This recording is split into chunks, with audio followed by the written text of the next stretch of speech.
Welcome, everyone, to episode 125 of Rangers Ed, a milestone episode for us, presented by Lucarelli Law. If you're in Florida and need a lawyer, call Lucarelli Law and tell them the boys at Rangers Ed sent you. This is your host, Cousin Ed. I'm here with my co-host, Coach Ed, in his sweatshirt over there, cold up in New York. What's up, buddy? I'm waiting. I'm trying to hold out for December 1st to put the heat on. What's the weather? What's the weather like over there?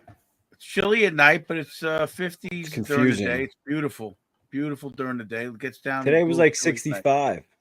It was that warm today? It was nice. Yeah. And I think on Thursday or Friday, it was pushing like 80. Yeah. It's like New York is very confusing this time of year. It's like very cold in the morning, so you got to wear a sweatshirt or something. And then by the afternoon, you're sweating. Yeah, it was like 85 degrees outside today, and now it's like a nice 70. So anyway. You got little Ed's over there in the tank, so he must not be cold. He's not waiting for December. my apartment building does not wait till December to turn the heat on. So as soon as it drops below 60, the elderly folk in my building start complaining, and the heat goes on immediately. So usually windows open, sometimes the air conditioning for me and Lindsay in the middle of the winter because the heat is that brutal. It gets hot in that apartment. We're watching games. It's freaking hot. Couldn't have been as brutal as the Rangers-Sabres game. Little Ed had the pleasure of going to MSG for that. I got to hear what that was like because it seemed like a dead crowd, and what an abysmal performance. So you tell me. Well, if you didn't segue into it, I was going to, because the opposite of how hot it is in my apartment, it's absolutely freezing at the Garden. We're sitting up on the bridge in our seats on the west balcony, and I wore a t-shirt because, like I just said, it was like 70 degrees out on Thursday. So we went to the game. Like, we're walking to the game. I'm nice. It's beautiful. I'm like, whatever. Inside the Garden, it's a little chilly maybe, but I'll be fine. I was freezing the entire time. And Coach Ed says it all the time too. I think like after the Knicks games or whatever, they probably got to pump some of the AC in to cool the place down for the ice again. So I don't know. It's been a little chilly in the Garden recently, but yeah, like you said, I think I even said it to Lindsay before the game even started. I was like, it's a lot quieter in here than it usually is. I mean, even like Brancy did the national anthem and stuff. It wasn't loud. You know, it just didn't seem like a very exciting game. And last year we were there for the Buffalo game also for my birthday, and they got smoked. I think the final was like 5-2. So we haven't had very good luck against Buffalo. And I think even the year before that, I want to say Coach Ed and I went to the Buffalo game, and it was a similar turnout. So they just don't have good experiences with Buffalo, at least at home. And it was ugly. Yeah, that's true. But it was ugly. I mean, me and Lindsay kept looking at each other, and I was like, this might be the first time I ever leave the Garden early. I mean, Coach Ed and I have left if the Rangers were winning by 2 goals or something, maybe to catch the train, but we've never, quote unquote, given up on the team before. But it was ugly. And I don't care. I don't want to say I don't care if they win or lose. Obviously, you want to see a win. But if they lose 3-2, 4-2, and it's a solid effort, it's one thing. But it was like watching paint dry, man. It's like I'm not sitting here for another hour to catch the later train to watch this. Like and I said to Lindsay, I was like, all right, if they score one more goal, and like I couldn't even finish the sentence, and they put one in. I was like, all right, let's go. Like, let's get out. We're out of here. And I was like, all right, if the Rangers score one before the second period ends, we'll stay for the third. And I said that, and Buffalo put another one in. I was like, all right, we're out of here. And as we're walking out, Laviolette challenges it. I was like, oh, should we go back? Like, what if they win the challenge, whatever? And I was like, nah, we're out of here. We're out of here. So we caught the 8:52 train. Like I said, we got home an hour earlier. Otherwise, we get home closer to midnight. And no regrets. And I'm not sure if I'm miss much. Yeah. You did. And, you made the right call. You probably got a good night's sleep, you know? Yeah. Shout out to Jeff and Mind Your Fucking Business. We were supposed to meet up in between the second and third, but I had to bail on him and just get home. But next time we'll meet up. And he wasn't able to experience the best comeback in Rangers history. Nobody was able to experience that. Looked like the team kind of went down without a fight, and it was a little ugly in the third. I just find that hard to believe from a coach's standpoint. I mean, you know, Ed, we've coached a lot of games where you're just like, what the hell are they doing? And it's not like one guy where you could say, all right, take a seat on the end of the bench. The whole team is just like in this funk. Yeah. Well, like I said in the chat, like Cooley played well. I mean, there was a few guys that their feet were moving a little bit, but like it's just no excuse. That's not going to carry a team. You got to have No excuses for guys. players like Kreider. He's going through the motions, like trying to make these cute little saucer backhand passes in the neutral zone while they're down 4-0 already. It's like, what are you doing? You know, like we'll get into it more, but like the veteran accountability, it's lacking lately, and it's getting a little Oh, that's a big theme concerning for me. You guys know that, the veteran accountability. But all right, before we get into that, we'll get into it. Let's do the jersey profiles, sponsored by Oscar's Pro Stitch Hockey. Hey, Ranger fans, the season is winding down fast, and the Rangers are preparing for the playoffs. Are you ready for the playoffs? Get ready for your next trip to the Garden with a new Ranger jersey customized by Oscar's Pro Stitch Hockey. Don't settle for any imitations. Pick your jersey from any era, send it to Oscar for professional, hand-stitched, official NHL kits. Get your favorite throwback Rangers jersey, all-star jersey, or retro ready for postseason. Even the Stadium Series kits are in. So get in contact with Oscar on Instagram at Oscars PSH and wear it proud. Let's go, Rangers. All right, number 25. I went with Alexander Karpatsev. There's a lot of number 25s in Rangers history, and most of them were, 2 to 3 years. So Karpatsev had a 5-year stretch, 6 seasons with the Rangers. 94 Stanley Cup champion. He was one of the first Russian players to have their names on the cup. I guess alphabetically, he would be the first, going by last name. And obviously, sad news, he passed away in a plane crash in 2011 while coaching for Lokomotiv in the KHL. So rest in peace. But, 6 years with the Rangers kind of surprised me. I remember him from 94. I guess I just didn't really remember that he was a Ranger as long as he was. Coach, was he like one of those guys that was a depth D maybe, or was he a steady guy during that time? I don't really remember, to be honest with you. I mean, he was just one of those pieces, I think. Obviously 22 goals in 280 games isn't too crazy, but he was definitely one of those steady players, He was reliable for the coach. That's how I remember him.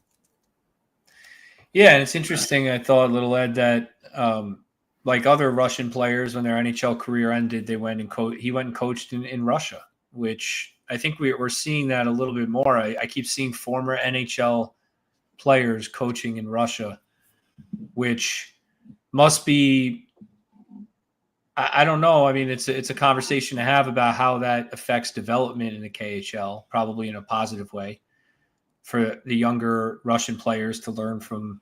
Isn't Fedorov coaching in the KHL? I believe so. Yeah, so I mean, so. there's a lot of American and Canadian players and coaches that go over there too and coach.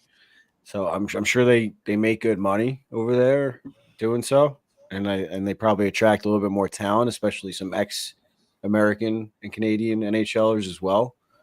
And we see players like Tony DeAngelo go over there and stuff. So, oh God, I had to bring it up. He's in the KHL, so he's back on Twitter now. Yeah, I know. In the NHL, he went silent. He was like, "Oh, his agent probably put the clamps on that." Now he's in the KHL. He's like, whatever." Yeah. Yeah. So, he was. I found it interesting that him with Kovalev, Nemchinov, and Zubov were the first 4 Russian-born players on the Cup. Yeah, all in the same year. So that was pretty cool to read about. Well, there. we forget that like Kovalev was one of the first, like that time period, Coach, right? Like in the late 80s, early 90s was when the Russian players started really coming from the Soviet Union, right? McGillney was in the 80s. McGillney, yeah. But the guy on the Flames, what was his name? Makarov, I think. And they had to defect from they had to defect and kind of sneak over here, right? Which can't even imagine going through that. Scary stuff. Yeah. Well, a little bit of trivia, Karpatsev, before we move on too. If you ever get a trivia question on players that have played for the Rangers and Islanders, he would be one of the players. He played 3 games with the Islanders in 2003, 2004. So only 3 games, something people wouldn't remember. So A little sneaky there. A little sneaky question. Yeah, if you're listening, make sure you don't forget Karpatsev. Surprised you didn't tell Mike to put that in the trivia, and you knew. Yeah, on the side. Yeah, a little bit on the side. Yeah. All right. So prior to the last episode, the Rangers were 8-2-1. They went 1-1 in the 2 games this week. Only 2 games, so they're 9-3-1, 19 points, 4th in the Metro, 10th in the NHL. It started with the game Little Ed talked about, home against Buffalo, a 6-1 loss. Ukko-Pekka Luukkonen gets the win for Buffalo. A lot of Ks. A lot of Ks. Sam's favorite goalie. Shesterkin got pulled in that game and gave up 5 goals on 12 shots. And they bounced back on the road in Detroit. The 3rd time they played Detroit this year, I think. I think that's right. Jonathan Quick. Yes, it is right. 37 save shutout to help the Rangers bounce back. We'll get into that. So let's just start with Jonathan Quick and the 37 save shutout. I mean, Valaket was calling him the Slumpbuster on pregame, in between periods, and postgame, because his record with the Rangers, I don't have the numbers in front of me. I was searching for it, but he put it up during the game. In games after a loss that Quick starts, he's almost undefeated. So I think he was 11-0-1. Yeah, I think it was. Yeah, something like that. It was something crazy, and where it was like nearly perfect. And I just wanted to bring it up. A veteran goalie, your backup. It's kind of like, it reminded me of like in baseball when you have like an ace as like the stopper, they call them, right? Like you got to stop a losing streak. Quick, having a backup who can come in after your all-star goalie gives up 5 on 12 and shut out the opponent. Not just a 15 save shutout either, 37 save shutout. I mean, he's the number 1 star of the game. Coach, like as a coach, I mean, like we talked about this. Is this the best tandem in the league? I mean, it's got. Yeah, I mean, that game kind of answered the question, I think. I mean, that record in that game it was an amazing stat when they showed it, and I found it interesting. Valaket said he actually asked him, "How are you able to move like you're still moving at 38 or 39, however old he is?" And Valaket said, as a teenager, his goalie coach and trainer were working back muscles, hip muscles, and knee muscles to get him prepared to play a long time. So I thought that was very interesting. And he's just his attitude, his humbleness, his everything. It's just, that's a Hall of Famer to me. Easy to root for, right? Yeah. Well, they keep showing pictures of him on his youth team wearing the Rangers jersey. The junior Rangers, whatever team he played for. So we've talked about it. You got to imagine that has a lot to do with it. Just having that resurgence, playing for his childhood team. It's almost like a second career. Like he might not even be thinking about the Kings at all. It's like now he's just focused on trying to get that cup for his hometown team. It's just like that would be not even like a different chapter. I think it's like a whole different like book for him. It's like, yeah, well, just a complete reset.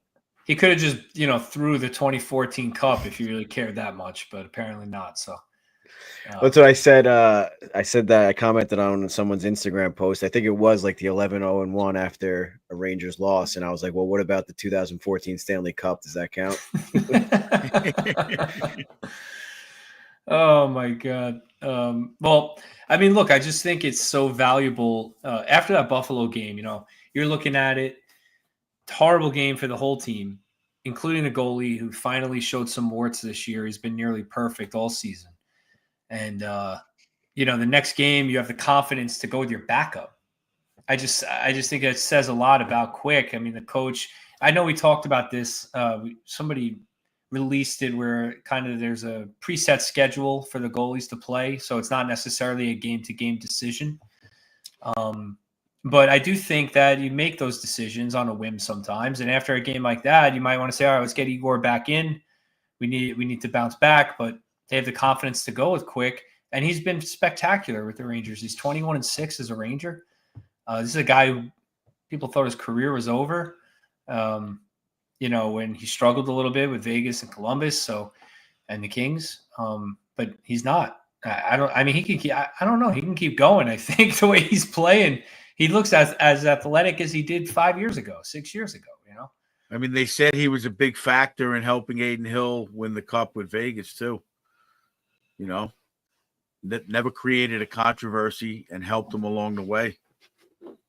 Yeah. You're seeing And that similarly here for sure. They also, Valaket also said, I forget who said to Benoit Allaire, get this guy to New York when he was thinking about moving or retiring or whatever. We need this guy for Igor. We need him over there. Yeah. No, I think he's definitely had an impact on Igor. Igor seems to love him.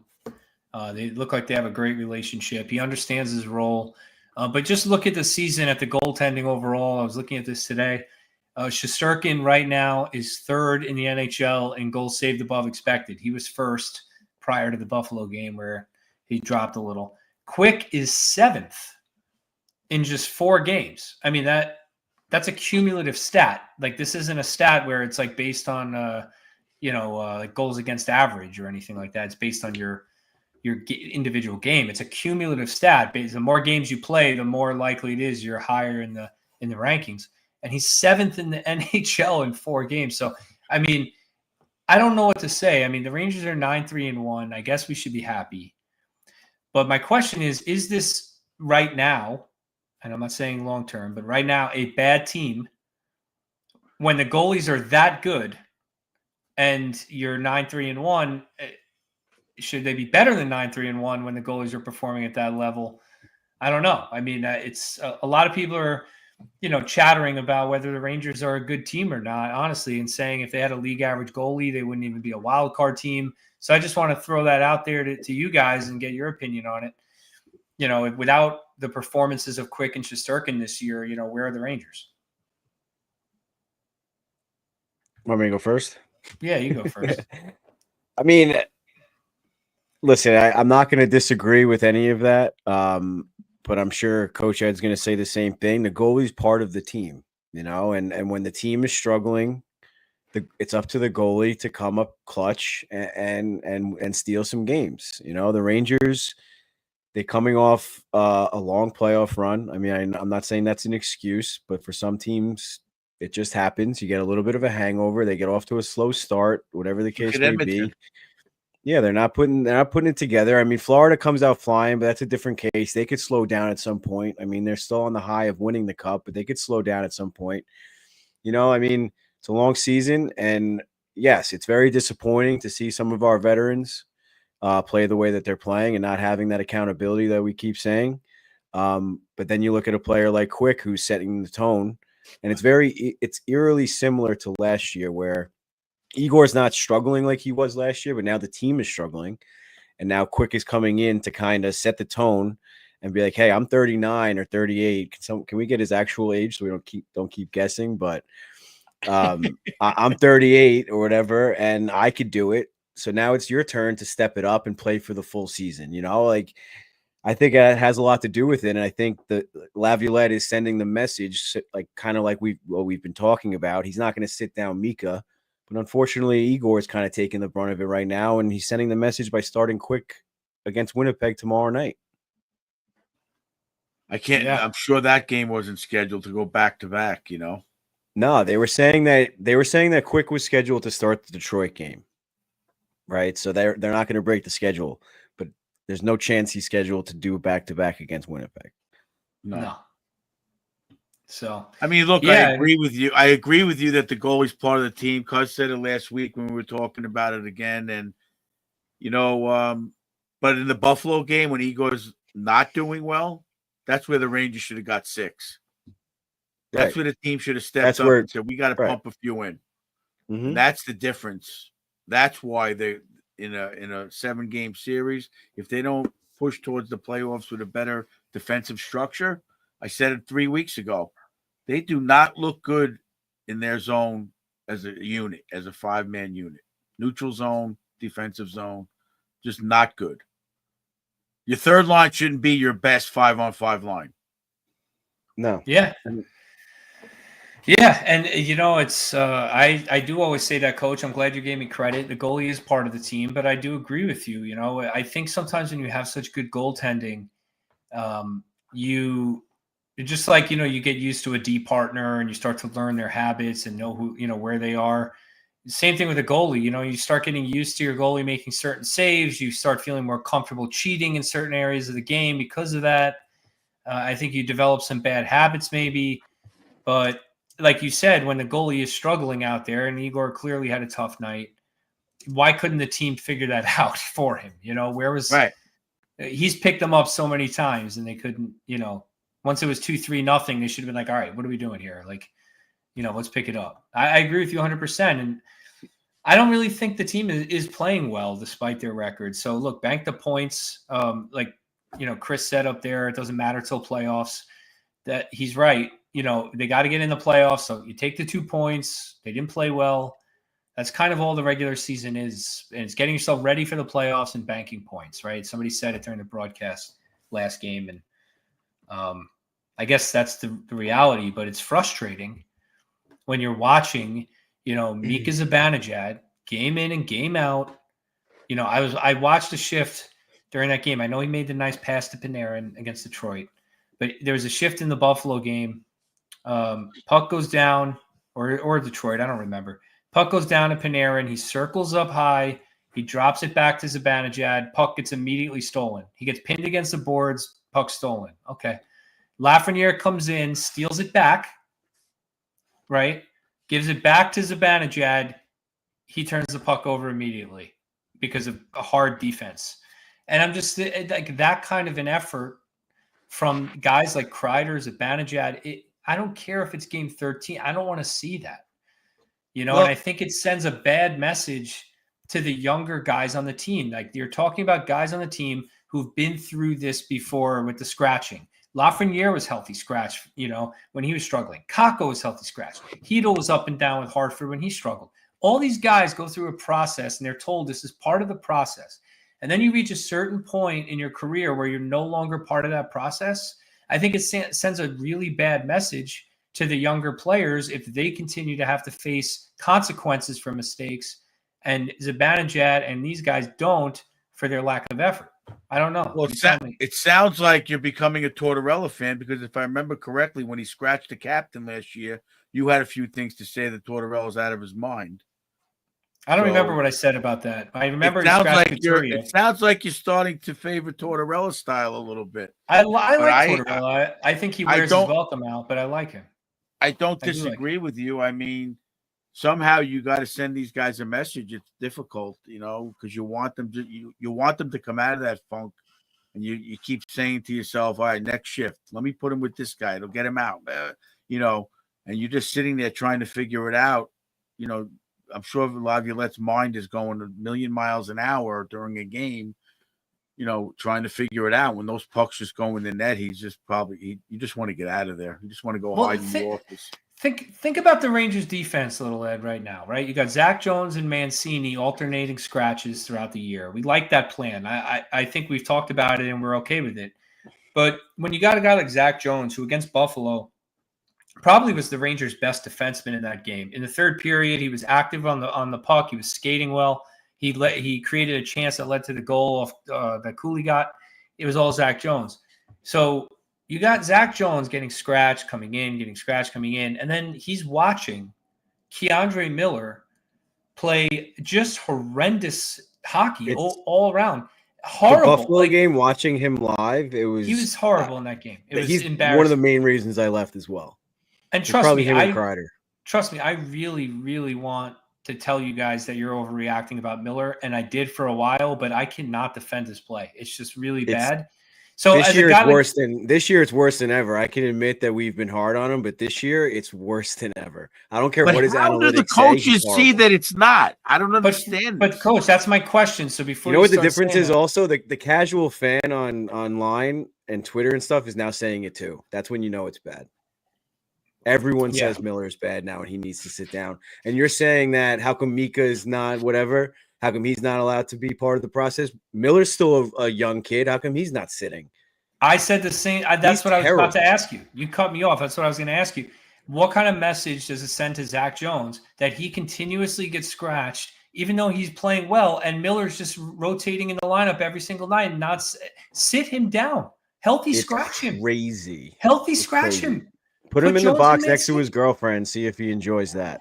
They got 7 defensemen that can play in the NHL. There's absolutely no reason they can't go a game. Lindgren with Fox, Jones and Schneider and whatever, Mancini, Trouba, Schneider, Jones, make your 2 pairs. Put Jones with Mancini. That would be a better pair than Miller could ever handle. Sure. And then Schneider with Trouba, whatever. I don't care. Just there's no reason. I'm not saying bench him forever. Send him a message. Send him a message. Send Zibanejad a message. There's no reason not to. If you look at Miller playing with Fox looked like he was lost. Now he's playing with Trouba. Now they're saying, oh, Trouba's struggling. There's a common denominator there. Yeah. He's out of position a lot. Trouba's trying to make up for it. You see Trouba turning, trying to block it, leaving the guy open on the weak side. You're trying to overcompensate for it, and he's just doesn't stay with his man. And what about Sean Avery's commentary on the clip on one of his clips? Oh man, I tried to watch that, but by the time I clicked it, his story was gone. So you're gonna have to kind of. It's got to still be on his Twitter. I'll find it. You got to paraphrase it. Yeah, I saw he called him soft or something, right?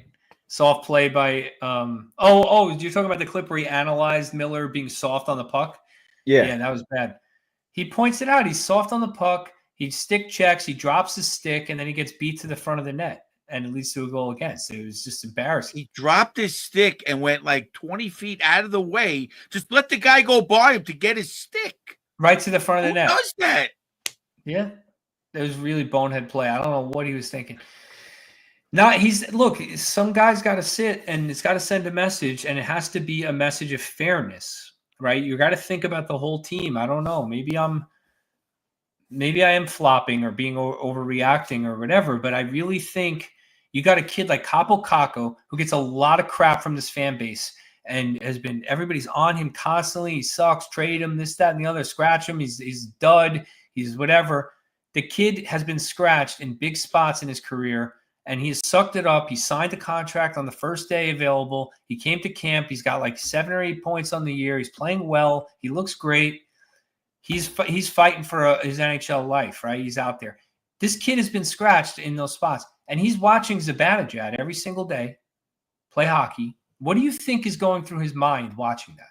I know they're teammates and they're buddies and all that, but there's got to be a little bit of why isn't he getting, there's a little bit of that, when you work in any kind of company or business and you see yourself get criticized and your manager expects more from you, and you're watching a coworker be lazy and not do their job and continuously get rewarded, that is going to create dissension amongst the group, right? So you need to set a precedent and do it. I'm hoping Laviolette does it. If Zibanejad, maybe he's giving him a certain amount of games and then he's going to do it. Maybe in his head he's like, all right, game 15, if he doesn't break out, I'm doing it, I don't think he's ever going to sit Mika, and I don't know.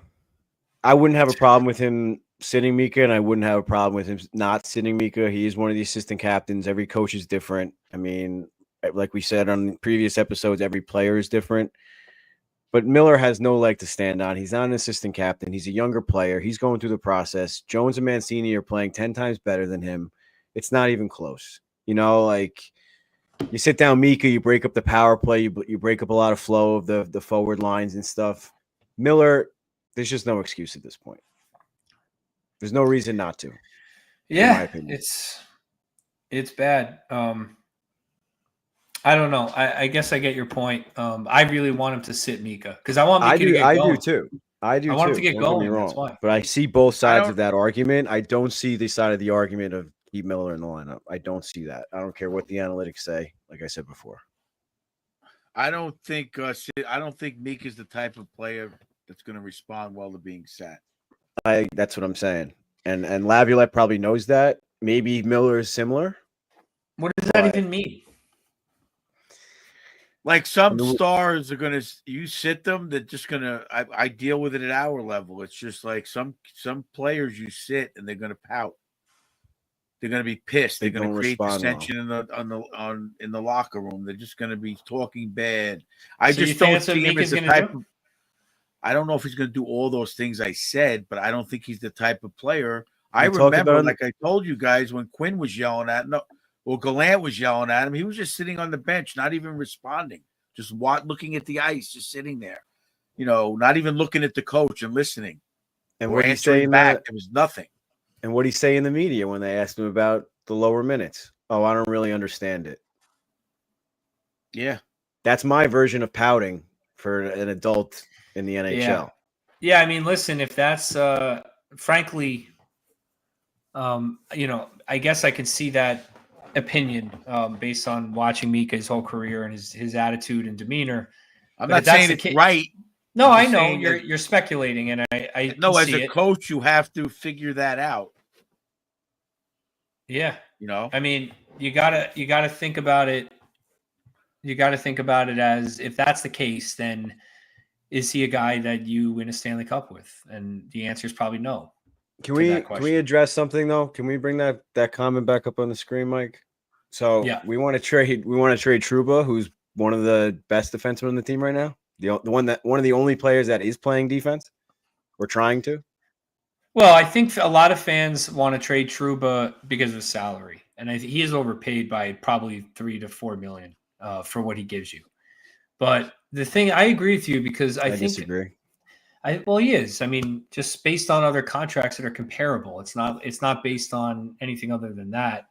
But if you look at Trouba, you got to look at Trouba more than the mistakes he makes on the ice or his slow-footedness or his lack of points.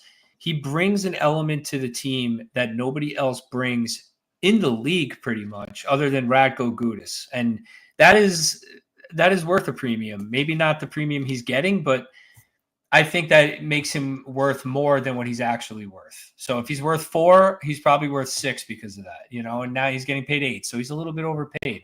I think he's having an outstanding season. He's putting up enough points and he's blocking shots. He's throwing hits. And like you said, he brings that intangible of other teams not taking liberties against the Rangers.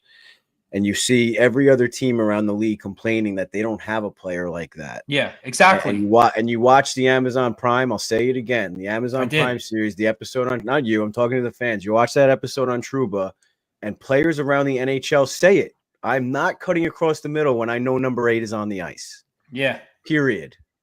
That's it. End of conversation. He's not overpaid. He's getting paid $8 million to be the captain of the New York Rangers, which is a very difficult job, as we're seeing, because Mika can't handle it. Kreider can't handle it. Fox is doing an okay job, but I guarantee you throw a C on his chest, his play is going to decline a little bit. It's a very difficult job to be a captain in the NHL, never mind of the Rangers, having to deal with all the media. Having to deal with all the media, having to deal with the Rangers playing the way they're playing, and still having to deal with Twitter and all the nonsense that he gets about his wife and brain injuries and all that stuff. He's getting paid the right amount of money, and you can clip that. Well, we can agree to disagree. I mean, I don't have to agree with that. I don't agree with that. I think he's overpaid, but I do think he's a unicorn, and he's on the Rangers. And I love watching him play. And I don't really, I think the slow-footedness and all that is a little bit overblown. He moves around fine. He's positionally sound. I don't see slow-footedness this season. Well, you don't need to be you don't need to be the fleetest of foot. You didn't see the breakaway last game? How many other plays led to the break of them getting the breakaway? No, Trouba had the breakaway, and he had to stop and take he doesn't have breakaway speed. That's what I'm saying. He's not getting beat 5 times a game because. All right, but let's not pretend that he's that's like a strength of his game. His speed. Eddie didn't say it's the strength of his game. Oh, well, that's what I'm saying. That's like a little bit of a weakness in his game, but he's positionally sound, so he doesn't need to be as fleet of foot as Zach Jones, right? He doesn't need that because he knows where to be. You can play defense with your brain too. You don't have to always be the fastest, and he's good at that. I love Trouba. I think he's having a great year, so I'm not disagreeing with that. I'm just disagreeing on the contract. Just looking around the league, I think he's overpaid. Gudas, for example. I'm not trying to take it out on you, Paul. It's all the comments around social media. I gotta defend my boy. The Trouba stuff is crazy, and It's also crazy. It's absolutely he crazy. throws Lindgren in there too. And Paul, like, look, Lindgren, yes, they could upgrade on Lindgren. I agree with that. They need to upgrade on Lindgren going forward, but it's hard to get mad at Lindgren. Like, this is a guy. He's just like I don't know. Like he's not the reason they're losing, right? Even if he's their sixth best defenseman, even if you wanted to say, and he's on the first pair, whatever. Like, he's not the reason the Rangers are losing. But if they upgrade that spot, it would be beneficial. But anyway, I don't want to get too off track. But here I am doing it. Well, the only reason I would like for them to upgrade the spot is not because of Lindgren. I mean, I think it's because he's just not going to stay healthy. Yeah, I think his gameplay is fine, and I think his longevity is the issue. And him staying healthy for the full 82 is what bothers me, and that's what you get with a player like him too. You know, like his gameplay, it's just that's what you're going to get. Well, something needs to happen on defense, whether it's the defensive pairings, the defensemen need to be better, or the team defense. Hopefully I think the team defense is struggling overall for sure. Yeah, and it magnifies the defensemen even more. I didn't get to watch the third period of the Red Wings game, but I saw Kreider on breakouts more than once. Should have had the puck off the wall, out of the zone, just casually like going for the puck, not getting it out, right back in the zone, back around, same thing. He should be getting the puck out of the zone 98% of the time with his ability and size. And I love Kreider, but he's got to be more competitive on the wall. Yeah. There's no excuse for that. You got to get the puck out of the zone. He's trying to do the little sauce thing, the little bullshit to Mika. Get it out of the zone. When the team is struggling, get it out of the zone. It's similar to what we tell our players. It's the same thing we tell our players. If you don't have it that game, if you're not going to score a goal, if you're not going to do like Kreider things, whatever we'll call it, then he's got to ensure to do the little things like Coach Ed just said. And that's what I was saying about the Buffalo game. Watching him coast through the neutral zone, not forechecking, not putting any effort into like anything, like literally anything. I was like, I can't. I physically couldn't put myself through it anymore. It was crazy. And it's not just him. I notice it a lot on the boards. These weak backhands that are just picked off by the defenseman that's like 3 feet away from them, that they can't get it out of the zone. Like, you got, like Coach is saying, it's playoff hockey 101. All last playoffs against Carolina and Florida, we said it.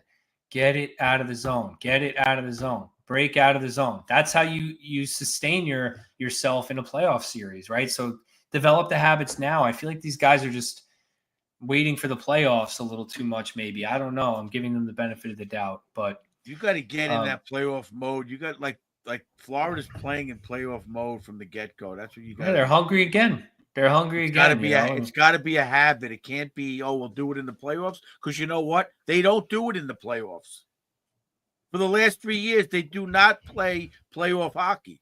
Well, maybe they feel like they're getting burnt out. Similar, we've discussed that about Carolina, where they play a full 82 running gun under Brindamore, and then they get burnt out by the second or third round.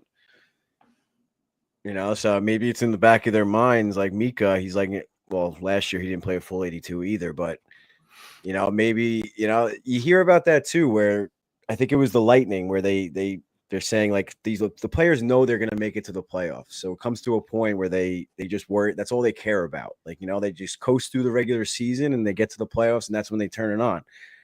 Am I confident that's what the Rangers are going to do? No, but maybe that's subconsciously in the back of their minds. I don't know. I don't know. I think you got to play a little harder. Yeah, I'd say. No, for sure. Well, I'm a guy I who agree with what they're doing. I'm just trying to find a guy who's 13 games or whatever, and they're not playing well enough to be where they are. And they're 9-2-1. Yeah, they're really not playing well enough. Yeah, well, a guy who always plays hard, Jimmy Vesey, coach's boy, called me out via text. I threw him into the episode. Vesey gets his first of the year, and just overall, I think the fourth line looks really solid. And I know we all wanted Rempe on bookending there with Edstrom, but you know, Vesey can penalty kill. He always hustles. He's always around the front of the net. Edstrom can retrieve pucks. Carrick wins draws and gets in there, and he's physical. I like that line. I think it's a solid line, and it looks like Laviolette is rolling them in the third period of games, which we haven't seen him do in the past. Sometimes he shortens the bench, but he seems pretty confident with that line. I mean, just wanted to get your overall perspective on that line and Vesey's game 3 games into the year coming off his injury, Coach. Well, the reason why, again, I try to preach this to players all the time. You have to play it like it's your last shift. And that's the way Vesey plays. That's the way Edstrom skates. They need to stay in the NHL, so they're playing every shift like a tryout. Yeah. And if they don't, they'll be gone right now. So that's the urgency, that the mental psychology that Zibanejad's got to play with. But no, he's got a contract where he's got a contract. He's got a contract where he can't be traded. He's guaranteed the money. So if I don't score tonight, I go home and see my wife and kids. Life is good. I get it, which is fine. But play with that little bit of urgency, and that separates Kucherov, McDavid, Crosby from those players, where they're playing it every night, 150%. Very rare do you hear, Sid had a bad game. He's not Sidney Crosby, obviously, but you got to play with that opportunity. Coach is taking that level of urgency. You got to play with that level of urgency. I was trying to give you a little bit of airtime on Vesey, and you just bashing Zibanejad again. Well, I'm saying that he plays. That's what I love about him. When he gets back in the lineup, and he didn't miss a game since, because I'm sure the coaches see puck's getting out of the zone. They're putting a forecheck on. He had a couple of chances against Buffalo. I saw the first period. Yeah, I know. Not grade A maybe, but around the net. And I bet him like plus 650 to score against Buffalo. He doesn't score, and then I don't do it against Detroit, and he scores. So there you go.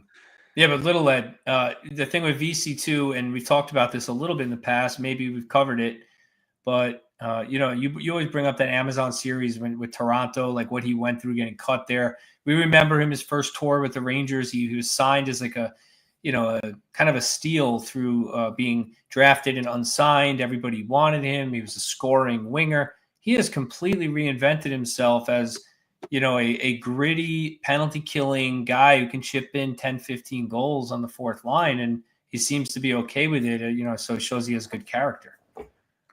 Yeah, without a doubt. I mean, Coach Ed and I say it all the time with players on our teams that, you always get that third or fourth line player that, like he was just saying, gives it his all, plays every shift like it's his last, because it might be the last of the game if we shorten the bench in the third period, whatever. But we say it constantly. If we put that player's mind and that player's work ethic in one of our first line players, he'd be one of the best players in the country, whatever you want to say. Like you just take VC's work ethic and turn it into a Zibanejad bashing again and put it into Zibanejad. And we're talking about a Selke, an Art Ross player, right. It's just VC is like that perfect mentality, like you said. Never works that way though.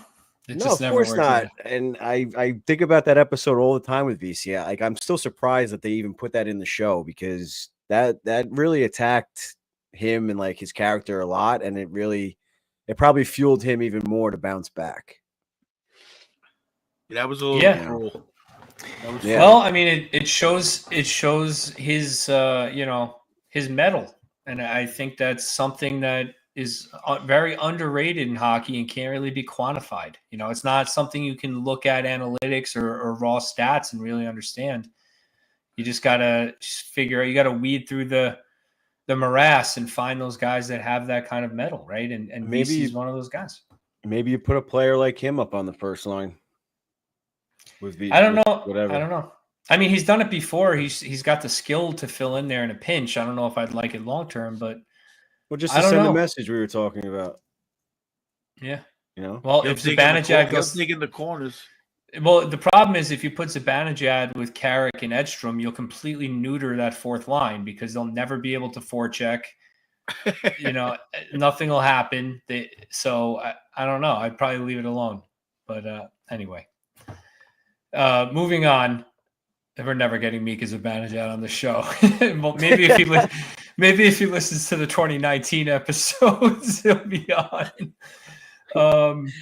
Anyway, I just want to take this chance to look ahead here and look at some positives. So we'll take this opportunity. We'll call this the upcoming schedule segment, sponsored by Serrano's of Long Beach. We got some late games coming up, so make sure you get your orders in early. Your early's in order for these games. But we do have 2 home games first, Winnipeg and San Jose, but then the Western Canada trip, so they're in Seattle, Vancouver, Calgary, Edmonton.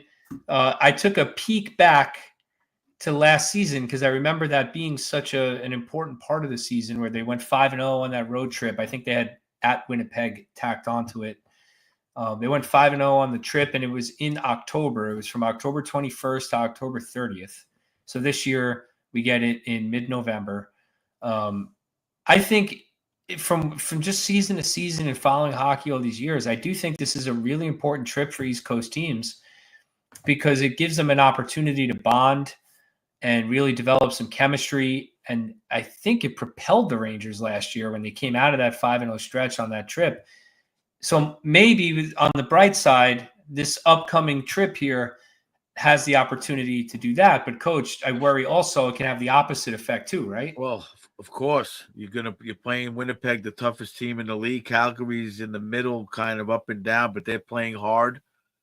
Vancouver's another team that's kind of battling to be what they were last year. They're playing hard, and Edmonton obviously has a bunch of superstars on it. So Seattle and they're not doing Utah, just Seattle. Seattle's beatable, but they're a hard team. They could easily go 0-5.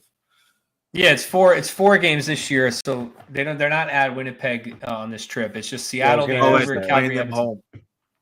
Yeah. So it's a tough trip, scheduled like gameplay wise, but it was tough. It was a tough trip last year too, I feel like, and they went 5-0. So Little Ed, I mean, how are you feeling going into this trip? Do you think it's going to be predicted now? Is it going to be a team bonding thing where they do well, maybe not sweep the trip, but have success and they come out of it hot? Or is this going to be something that maybe creates a little bit of a problem? I think it's going to be, I'm going to stick with the positive. I think getting away from home and just being with the boys. I mean, like we were just saying with Mika and always worrying about his at-home life and stuff like that. I think it gives all of them an opportunity just to like be a hockey player again and like kind of, like go away to the hotel and be on a road trip with your friends and stuff. And players like Kreider, it drives me crazy. I know I just went on a rant, but like he never plays well against like the bottom feeder teams in the league. So like I could see him coming out tomorrow against Winnipeg and putting up like 2 goals, a power play goal, an assist, a shorthanded goal, like it drives me mad. He doesn't have an assist this year. Isn't that crazy? That is crazy. What I'm saying is like he just comes out to play against the good teams, and then it's infuriating, but I could see that happening where he just catches fire, and the same thing with Mika. It's almost like you see when Kreider like scores an empty netter or something. It's almost like he feels bad. Yeah, he doesn't really want it. He doesn't really want to do it. Yeah, he doesn't want against Buffalo too. Like you just right off the bat. I know I keep saying, but right off the bat, you could tell like with the little saucer passes. Like you're not playing against a house league team. These are NHL players. Like it's Rasmus Dahlin. Like you're trying to like coast around one of the best defensemen in the league. Like give me a break. Like, oh God. What's funny is every topic I'm trying to bring up, you guys just keep going back to bashing Kreider and Zibanejad. No I can't take it. So Little Ed, is the Western Canada trip going to be a positive or a negative for the team? I mean, Kreider just coasts through the neutral zone against Buffalo. You got to go to therapy just for that Buffalo game. Oh my God! I'm telling you, I'm not excited to take that train back to the Garden anytime soon. That train ride must have been brutal going home. Coach, say something good about Jimmy Vesey. He's doing well. I mean, Zibanejad has no fire at all. It's literally this episode. Oh, I love it. Well, you get riled up with him. You can't be You're riled not up. wrong. You're not wrong. It's just funny. Look, personally, I think it's going to be a positive. For as long as I can remember, this has always been a positive trip for the team. Like Little Ed said, you go on the road with the boys. No wives and kids. Nothing. No distractions. Don't they usually do? They usually do the dad trip or the mom trip on one of these games, or no? Is that a different trip? No, usually Edmonton or something. Oh God, that was funny. Yeah, maybe they'll do that. I don't know, but no distractions from extracurriculars. They'll get together, they'll bond, and hopefully they can get it's almost like a better if in the first game it's a tough fought game and they win in overtime or something like that, and just propel them to feel good and get some good vibes and go on from there. But all right, let's do our milestone moment, sponsored by Old Country Ceramic Tile. The milestone moment this week, Artemi Panarin, 800 career points. Kind of crazy, when you look at Panarin's career and just kind of how it breaks down. I mean, he comes to the NHL a little bit older, and he's just been lights out ever since. I mean, they were talking during the game coach about him being headed to the Hall of Fame, which is a little early in the process. He's 33. I get it. He's a little older, but I don't know. 685 games in, they're already enshrining him in the Hall of Fame. But I do think he is headed there if he stays healthy and keeps producing like this. I mean, I think 1,000 NHL points is a Hall of Fame type player. I mean, he's headed in that direction for sure, barring something unforeseen. I mean, he's headed for how many games has he got? 685 games, 802 points. Wow. Yeah, so you're gonna have 1,000 points, 1,000 games. That's Hall of Fame credentials, I feel. Yeah, and the most impressive part about it is he was undrafted. Yeah. So I think that's what I think that's what stands out on the resume in terms of making it to the Hall of Fame. I think that's with or without a cup, that's like a notch on the belt that they really pay attention to. Yeah, I guess I just hesitate to say guys are Hall of Famers unless it's obvious, or you could say like it's a trajectory, like he's on his way. Right. Yeah. No, if his career ended right now, of course not. Well, but what's interesting if he stays on this pace at what, a point and a half a game? It is 600. No, 1.25 maybe. Yeah, 1.25. Yeah. I mean, Little Ed, last year was his best statistical season. He had 120 points last year. He never had more than 96. So it's not like he's slowing down either. That's the thing, right? So he could reach 1,000 points middle of next season. Very possible, somewhere around there. The game 60 or 70 of next year, we could be talking about 1,000 points for Panarin. But all right, well, congrats to Artemi, and we'll check in next week. I'm sure there'll be another milestone to discuss. I noticed this a few weeks ago. I was like, there's always a milestone every game, so we might as well highlight what it is and give some credit to the player. All right, before we get into the broadcast banter, let's hear a word from one of our sponsors, Bella Italia Marble. 516-561.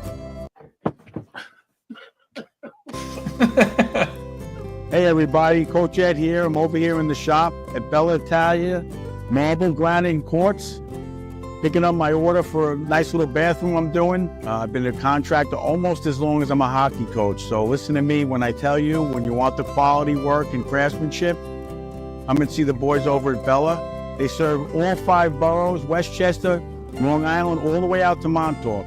Whether you're a Ranger fan, Islander fan, Devils fan, they're going to take care of you no matter what. Make sure you give them a call, 516-561-1018.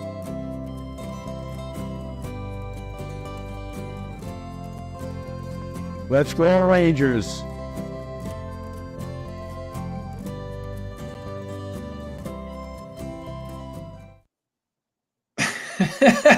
Love it. Oh, I don't know where Coach went, but that was great. That commercial makes me laugh every time. Good stuff. Yeah, definitely check out Bella Italia if you're, redoing something in the house. They're awesome. So check them out. All right, broadcast banter this week. I'm going to go first. Little Ed was at the Buffalo game, so he didn't hear this, but the Sam Rosen with Ukko-Pekka Luukkonen. I I can't. It's just so funny I every can't time. imagine very frustrated cousin Ed watching the game, but also can't help but laugh at Sam Rosen. Well, because he would make a save, and every time it would be like a nice save or something, or he'd make a good play behind the net, and he'd be like, "Oh, that's a heads-up play by Ukko-Pekka Luukkonen," and he hasn't been tested much tonight, but when he has been, he's been there. It's just like he just loves saying his name. Yeah. If I were a broadcaster, I would like saying his name too. It is a funny name to say. It's a fun name to say. And little Ed, we were talking about this with Sam. Notice with some players, he only says their full names, like Capo Caco. He says Capo Caco every time. So I don't know, something to look out for, listeners, when you're watching the game. Find other players where he only says their full names. I want to start making a list. Maybe we'll make a spreadsheet. Coach, do you have any broadcasts? I have one.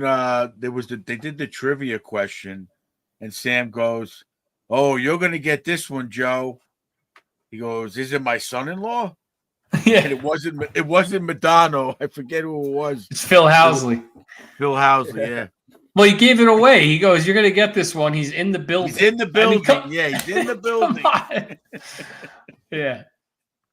He's Yeah. like, is Is it my son-in-law? That was funny. Oh, maybe. They are really funny with the trivia. They really are. And every time Sam gets it right, Joe accuses him of cheating. And Well, I didn't have any because I was at the game, like we said, and also we went out to dinner for the Red Wings game, so we watched it at the bar before our Stony Brook game, so I didn't get any banter on that one. But stay tuned for the Rangers Ed card game, drinking game, whatever you want to call it. We have a lot of good broadcast banter cards coming out. Format's a little bit up in the air, but it's going to be like like the typical playing card drinking game. It's going to have a bunch of phrase cards with all Sam and Joe's favorite little things and some player cards also. So yeah, stay tuned for that. So similar to like what Cousin Ed's just said, like whenever Sam calls someone by their full name, take a drink. Whenever Sam brings up someone's birthday, take a drink. Things like that. oh man, dude. The birthday boy. Oh, that's gotta be one. Chris I got a good one. Whenever YouTube. Sam, I wrote this one down the other night. Whenever Sam says no relation, whenever he says two players on the opposing teams and says no relation. Frederick Goodrow dumps it in, cut off by Barclay Goodrow. No relation. Spelled completely different.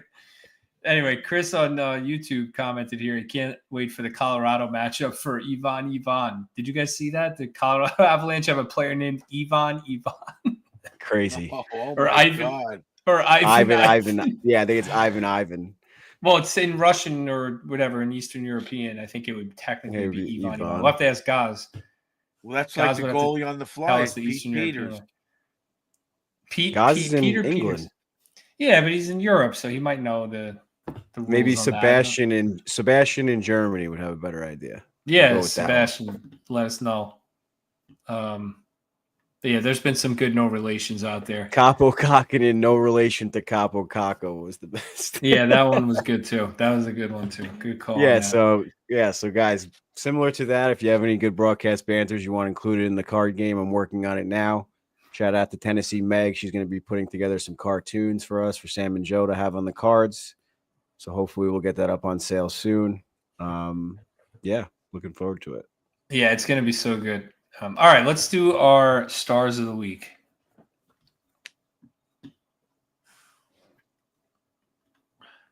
So, Coach. Why do I got to go first? When I told you I don't even have any stars this week. I mean, do we do a full stars of the week, or we just? I don't even know. Is there an offensive star of the week? It's like it's tough. It was really tough for me. Really tough. I think we're gonna change it this week. All right, we're gonna do it on the fly. We're gonna just change it up on the fly. I don't care. We're changing it up on the fly. We're gonna do a Coach Ed's Doghouse because we have to. Mm-hmm. But we're gonna do Player of the Week and Coach Ed's Doghouse because it's only 2 games. All What's right. Player of the Week? So just who you thought played the best in the 2 games. Who stood out to you? Yeah, and then Coach Ed's doghouse. Because honestly, the Buffalo game is like the whole team's in the doghouse. So what are we going to do? And even the Detroit game, we didn't even talk about the Detroit game. They got outplayed. They stole that game. It was freaking brutal. Yeah, Jonathan Quick. They were lucky to get. I don't know how that happened. Yeah. I mean, I don't know. I mean, I feel like it happens to that coach, Lalonde, a lot when they play the Rangers. He's always like, what the hell is going on? Yeah. All right, Little Ed, you want to do a full stars or the player of the week in doghouse? I'm leaving it up to you. Well, I don't think it really matters with me because offensive player, I pick Vesey. Defensive player, I pick Quick. Key contributor, I pick Vesey. Highlight player, I pick Vesey's goal. And Coach Ed's doghouse, I pick Mika, Kreider, and Miller. So it's pretty much the same. That's in a nutshell. Let's go with that. We're gonna run that back. We're gonna run that one. We're gonna run that. I don't mind just saying ditto on it, so I'll take those picks. I mean, I'm good with that. I was gonna pick Quick for defensive player of the week. Quick was defensive player of the week. Contributor. Yeah, for sure. I mean, highlight. Any one of several quick saves, maybe. Not much else to say. I guess the Cooley goal off his chest was kind of funny. I might pick that one. Doghouse. It's Mika and Miller again. I could put the whole team in the doghouse, but to me, those two guys need to sit. They need to be out the scratch. We said it. I added Kreider in this week. Yeah, for the Buffalo game, I get it. He wasn't good in the Detroit game either. You guys noticed the big key in the stat, the face-offs? We're getting killed every game. I didn't notice that, but Coach, you got who's in your doghouse, Coach? We got to put up the doghouse graphic number 1, sponsored by Suiter's Sweet Treats. I got to bring it up. Hold on. Yeah, we got to I got to hear the dog bark. Coach has got to bring his doghouse out. Come on, guys. You have to laugh. We were very focused on the negativity this week. Yeah, this is a bad adjudge. It sucks. Coach ready? is gonna, go.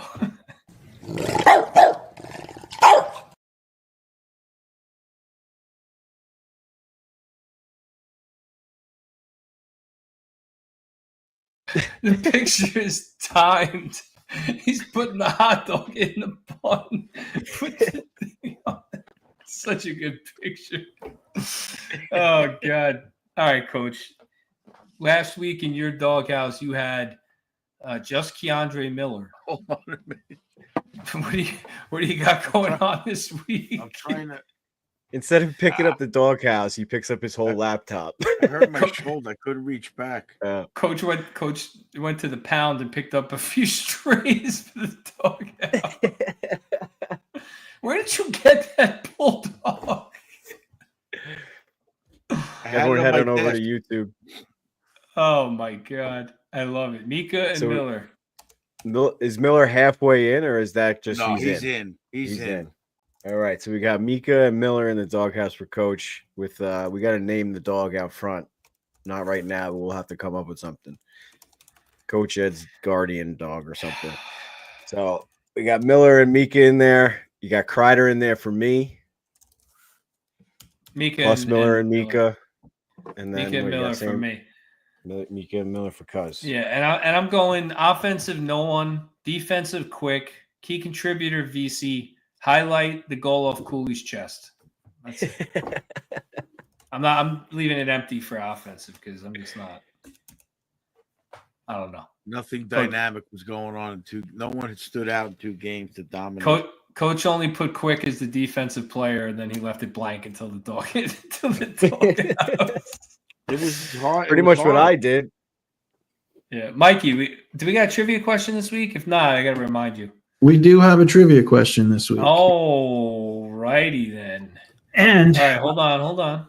All right. Let me get the spreadsheet. I got to open up my hockey reference so I can cheat. All right, we do. Right. You know what? I tell you what. So this one is based on Veterans Day. Today is Veterans Day here in the U.S. The day where we honor our veterans, both active veterans and those who came before them. So this question I tried to tie into Veterans Day. It's multiple choice because it's kind of a tough one. But here we go. Let's see what happens. What member of the 1940 New York Rangers served in the U.S. military? Lester Patrick. Multiple choice. Muzz Patrick, John Pollock, or Cliff Barton? What was the guy's? Wait, can you repeat that? Okay. All right. So Without Coach Ed giving us the answer. there was Lester one, Patrick. I said Lester Patrick. There was one member of the 1940 New York Rangers, the famous team that won the Stanley Cup prior to '94, who served in the military. You have three guesses: Muzz Patrick, John Pollock, or Cliff Barton. Where'd you get those names from? The 1940 Rangers roster. But how'd you pick those names? Well, look at the Rangers roster. There's a couple there's Americans on the roster. As a matter of fact, let me see if I can share my screen. I'll show you what I have of the 94 of the. I'm sorry, they're not the 40 Rangers.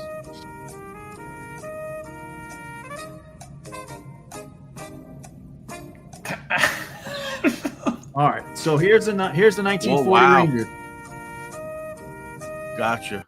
That's your answer. The Americans on the roster. Cliff Barton. Final I answer. went with Muzz Patrick. Me too. Muzz Patrick is actually the correct answer. He was a Canadian citizen who went and fought in World War II for the U.S. He, as a matter of fact, he served. That's a trick question because there's only 2 Americans on the team. That's why I was kind of laughing when you guys were talking about Sam kind of throwing Micheletti the other night with is it my son-in-law? Because that's why I was like, you know what, I'm gonna put this up on the screen. But true story, Muzz Patrick, he served overseas in Africa, Italy, and France, rose to the rank of captain in the U.S. Army before being discharged in 1945.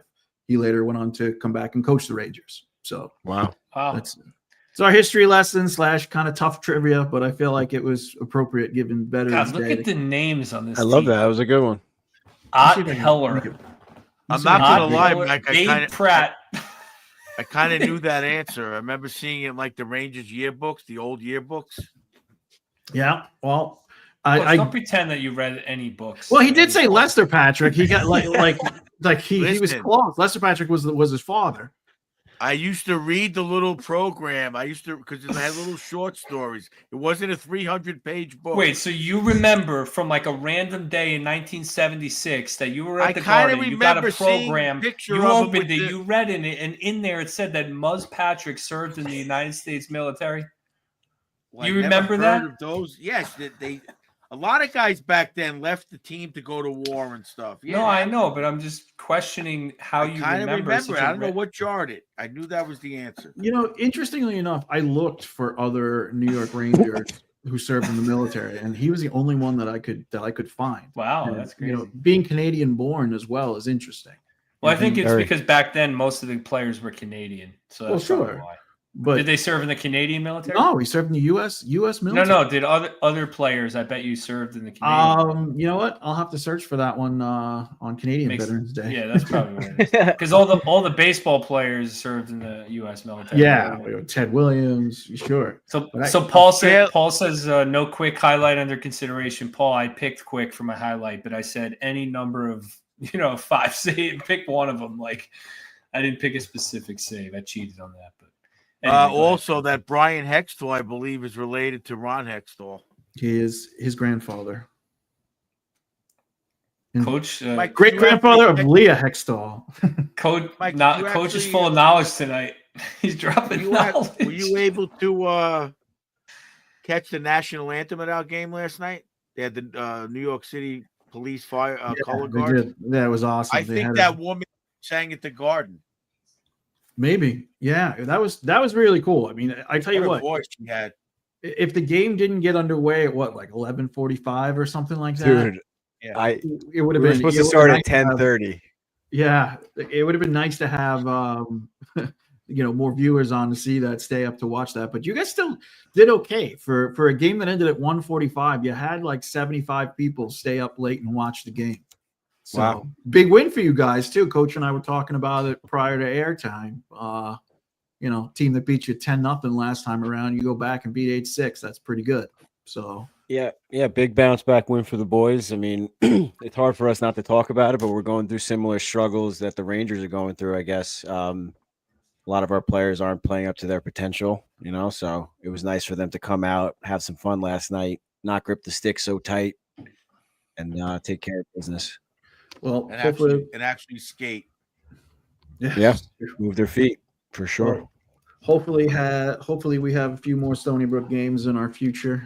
Looks like we might be showing Friday and Saturday nights games this weekend. So, and Mike, I heard I'm not on the camera. When I'm coaching, I want to get on the camera. So we want to get like a close up. We want to like just every time Coach Ed Cam. Maybe we'll just throw another one on you.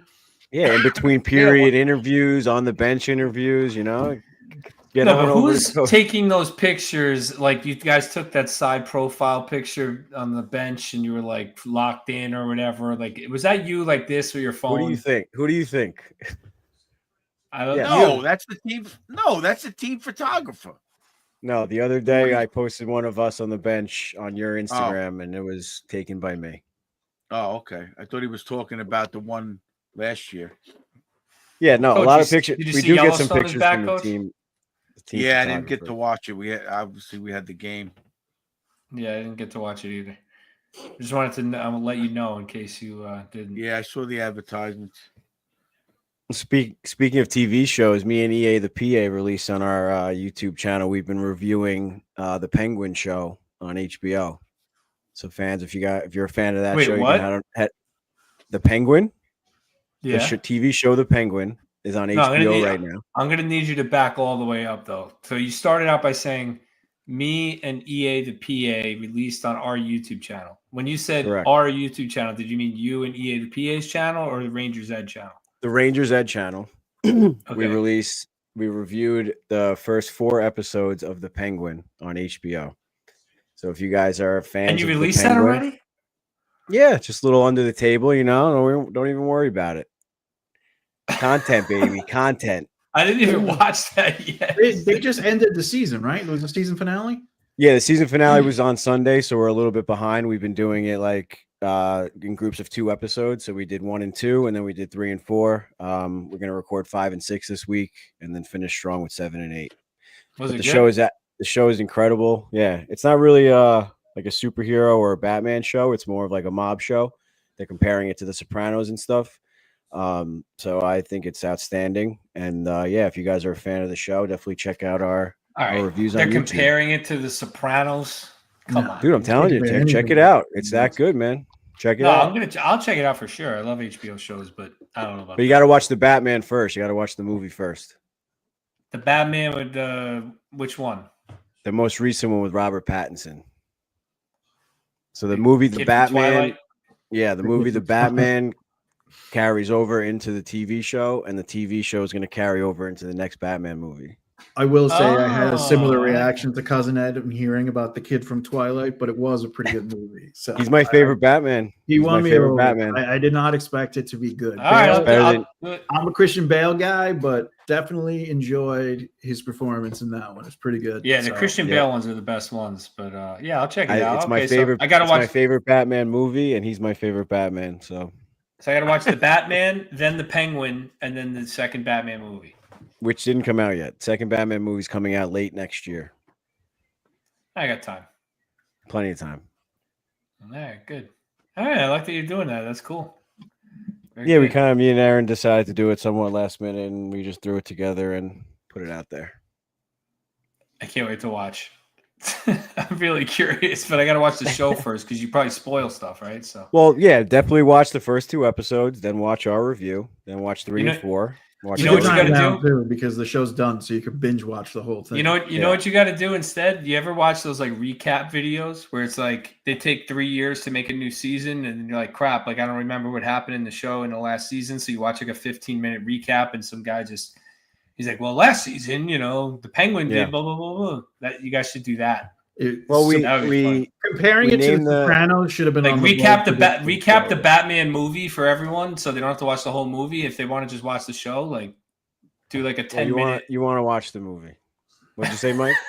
I So said it's like, comparing this show to The Sopranos could have been like a bold prediction. Like that's Oh, yeah, that's high praise, I- man. Like I'm not comparing it to I The am now Sopranos. going in expecting like a Yeah. 20 out of 10. Yeah, it's the Yeah. best show. The Sopranos is the best show of all time. I mean, I I- have confidence that you will enjoy it. I'm not comparing it to The Sopranos, but Have that's you what ever I read seen- online. Have you ever seen? I mean, I was a huge Sopranos guy. Were you guys? I mean, obviously, cousin Ed, you were a Sopranos person. yeah, You were a I've watched it Sopranos- 4 or 5 times. I'm in the Okay. middle of watching it right now again. Okay, there is a video on YouTube called "Who Shot." wait. Tony Soprano?" Hold on, Mike. Hold on. I hate to interrupt you. Here we You told go. me you have no time to do the Excel sheet with the stats, but you're in the middle of watching the Sopranos series for the 3rd time. Sixth time. Fourth time.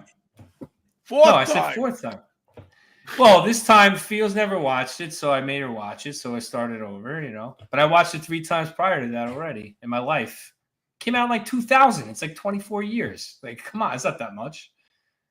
Go ahead, Mike. I'm sorry. How many times have you watched it, Mike?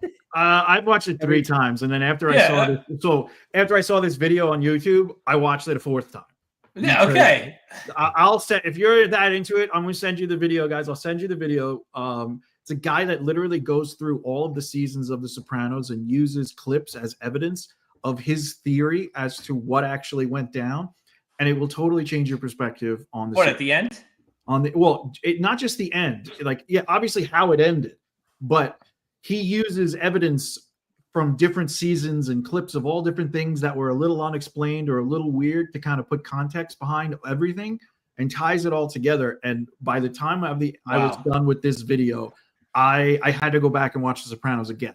So if you're Now, actually you want to talk watching it about right no now- time, Coach? I mean, come on, that guy had a lot of time. He had a ton.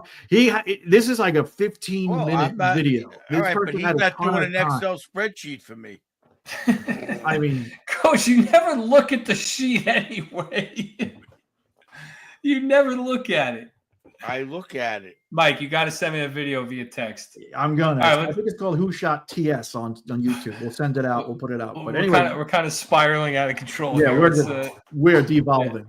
We are deep in it. But yeah, all right. So number 1, send me that video. Number 2, listeners, go check out Little Ed and EA the PA's recap of the Penguins, the Penguin, whatever it's called, show on HBO, or I guess Max now. First, watch the Batman. Don't get spoiled by their recap. Watch the show and then watch it. We called it EJA Off Ice Review. All right. I like that. And that's good because we can all jump in there and do it randomly. So Exactly.